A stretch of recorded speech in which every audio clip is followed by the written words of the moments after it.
Hey there, my friends. Derek from Bomb Socks here with more Bomb Bites, where we feast upon the words of Christ one bite at a time. So the last few days for our Come Follow Me, we've spent some time helping you understand what the Doctrine and Covenants is, to help you see the resources that are available to us through the Gospel Library app to help us understand the Doctrine and Covenants a little bit better, and then specifically with understanding church history. Church history is a unique animal to tame, and so helping us understand, if you go to yesterday's episode where we talked about the concept of the mullet and presentism, that will help you understand how to study church history and with the right perspective to understand and study church history. So today I want to start off with section 1 of the Doctrine and Covenants, which is interesting because it is not the first section chronologically, because normally you would think we're going through a book and you're going to see what is first come first, but that's not necessarily how it works out with the Doctrine and Covenants. The Doctrine and Covenants, for the most part, is chronological, but section 1 is not chronological. In fact, chronologically, it should fit in right about section 67. Now, you would have to go into Saints, go into chapter 13 of Saints. It's about pages 140 to 143. These are actually mentioned right in the Come Follow Me manual. But just to give you a little bit of a background, there's a guy by the name of Ezra Booth who was a member of the church, but he quickly fell away, became quite the anti-Mormon, if you will, and started really fighting hard against the church. And so he was talking about these revelations and how they're so false. And so Joseph thought, you know what, we should publish these revelations and put them in a book. And so he got together a committee. They wanted to actually put together a conference about this. And there was a committee of 3 individuals, 3 very smart individuals: Oliver Cowdery, Sidney Rigdon, and William E. McClellan. These are 3 very well-educated men. And so Joseph put them together and said, all right, guys, let's come up with a preface to this book that we're going to put together. There's enough revelations up to this point where we want to put it together as a book. And so Oliver and Sidney and William got their heads together and they put together what they felt like would be a really good, well-written preface. And they presented it to the group and they decided, this is not the right thing. William E. McClellan especially, and we'll get more into his story kind of throughout the Doctrine and Covenants. Super smart guy, good guy, but his problem was he was a super smart guy. And so sometimes when you are so smart, you can be really stupid as well. And so that's what happened when you got these 3 guys together, is they all were way smart. Here's Joseph, who has very little formal education. And they thought, well, it would be a little embarrassing to actually put a preface out in Joseph Smith's very mangled, broken English grammar, if you will.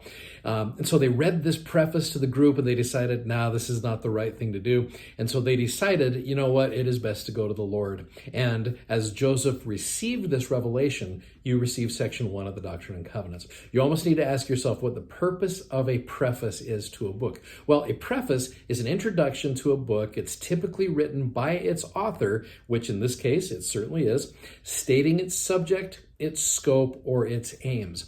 Now, the very first word of Doctrine and Covenants section 1 tells you exactly what the Lord wants all of us to do, and the word is hearken. In fact, 65 sections of the Doctrine and Covenants start with the word hearken. The word hearken means listen with the intent to obey, which is so cool because if you were to go through this section, let me just break down very quickly. I'm just going to kind of give you an overview today, and then tomorrow as we finish up section 1, I want to focus on a couple things that I think are especially relevant for our day. So you go in and you see exactly why we should want to hearken unto Jesus Christ. And you see I've listed here several different things from section 1. Everything from right out the gate, the Lord dwells on high, his eyes are upon all men. That's super important for us to understand. You see also verses 14 and 15, they who will not hear shall be cut off from among the people because they have strayed from his ordinances, broken his everlasting covenant. We'll talk about that in a little bit more detail tomorrow. I love verse 23. It says, so the fullness of the gospel might be proclaimed by the weak and simple, which when you think about that, that is Joseph Smith. And here's the Lord just right out the gate saying, look, I'm not going to call upon my smart people. And again, I'm not trying to say being smart and well-versed and well-read is a problem.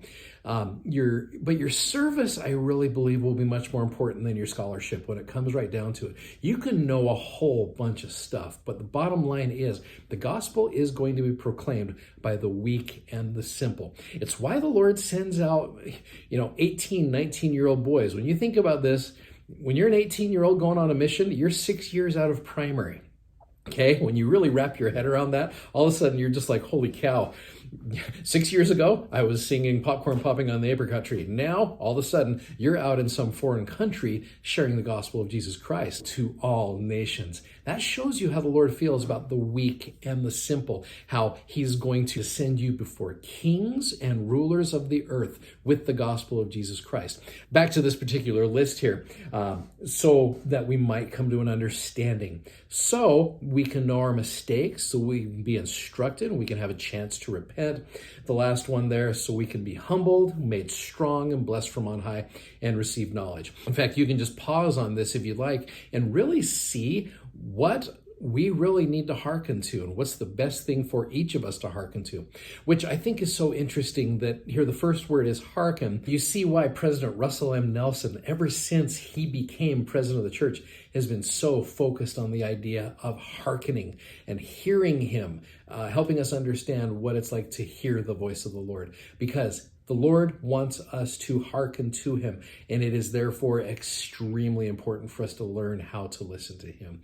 And so I think he gives us some ideas here in this first section on how to hearken to him and why it's important for us to hearken to him. Tomorrow, when we get into the message, I want to focus on a few things, like I said, that are fairly relevant for our day. Hey, thanks so much for watching. Thanks so much for subscribing, and thank you for sharing these messages. You guys are wonderful. Godspeed, and we will see you tomorrow. Bye-bye.